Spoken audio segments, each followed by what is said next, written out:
Hi there, Sandy here. Welcome to another polymer clay jewelry video at my YouTube channel and my blog, keepsakecrafts.net. Today I'm going to show you how to use polymer clay to make your own little bird's eggs and then use wire to make a nest. It can be made into any piece of jewelry you like. So the first step for making our cute little bird's nest is to get some polymer clay. Now you can make your eggs in any color you like.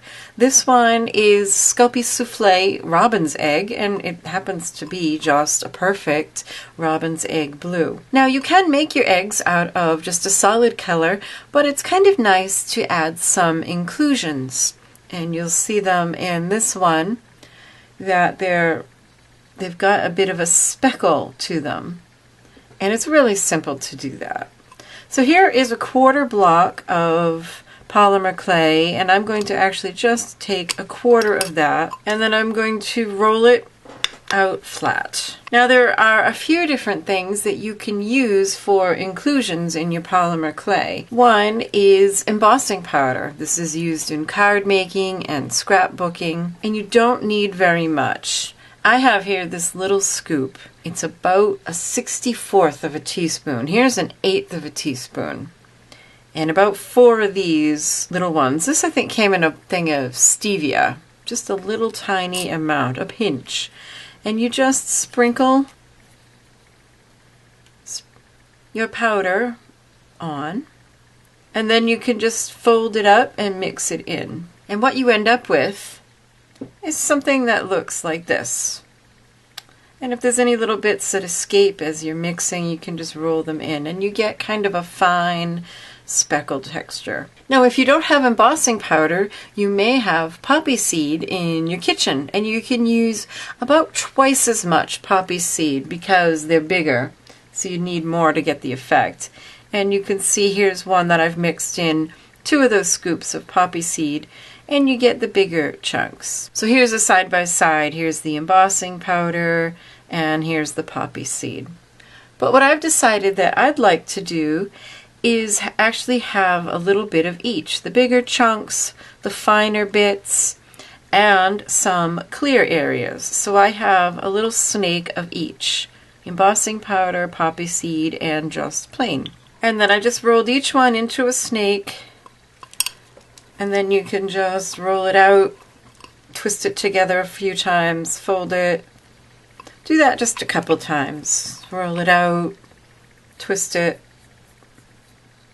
roll it on itself, and then you can cut yourself some pieces to make your eggs. Now in this example I've made about 8mm eggs, and in this one I've made 4mm eggs. If you want a specific size for your eggs, you can use a little tool like this, a caliper.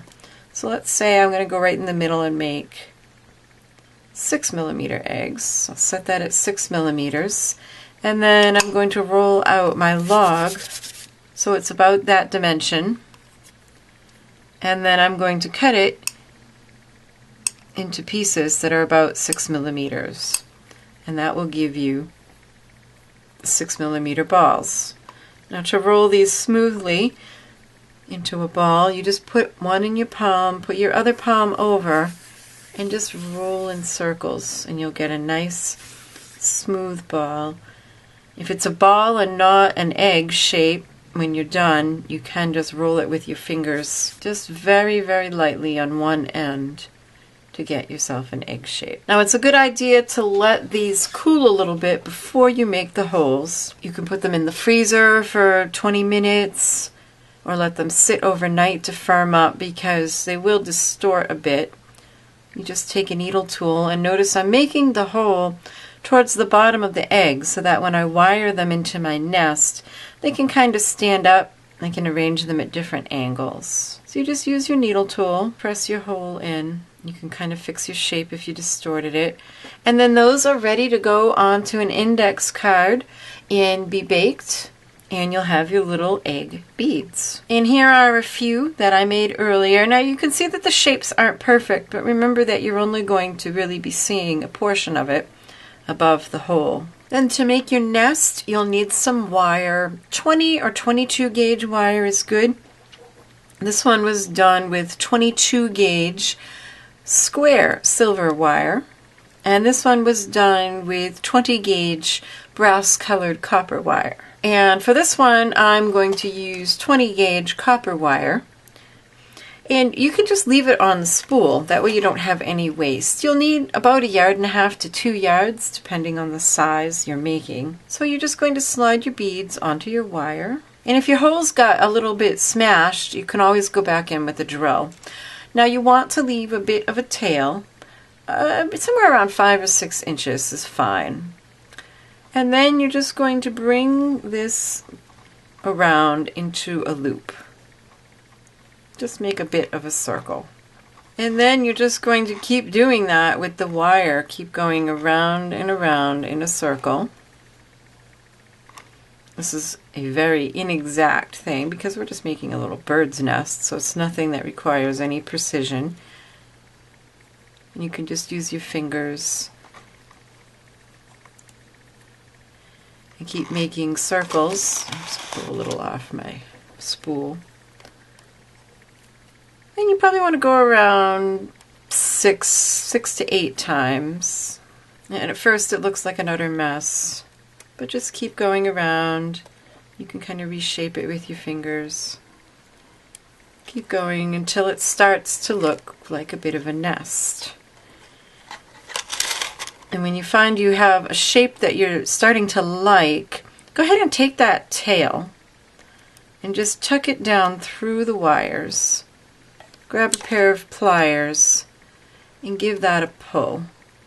And that will just kind of set that shape for you. And then you just keep going around and around with the wire. Like I said, very inexact. And then every so often you can take that tail, wrap it through. You don't have to wrap it through all of the outside wires, just a few. And that kind of helps cinch it in place. And keep going until you like the look of what you have.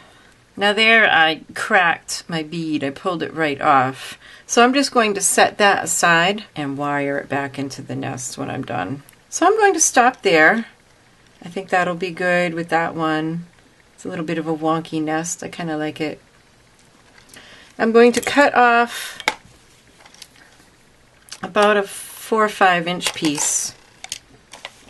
I'm actually going to go up with this.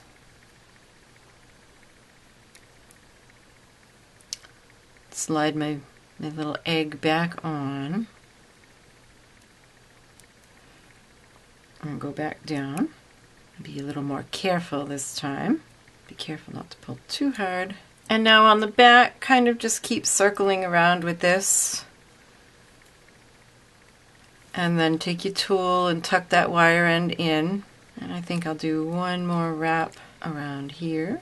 Just make sure your wire ends are tucked in. And there you have it.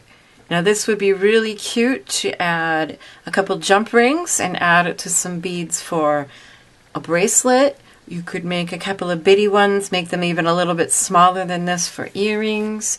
Make a nice big one for a pendant.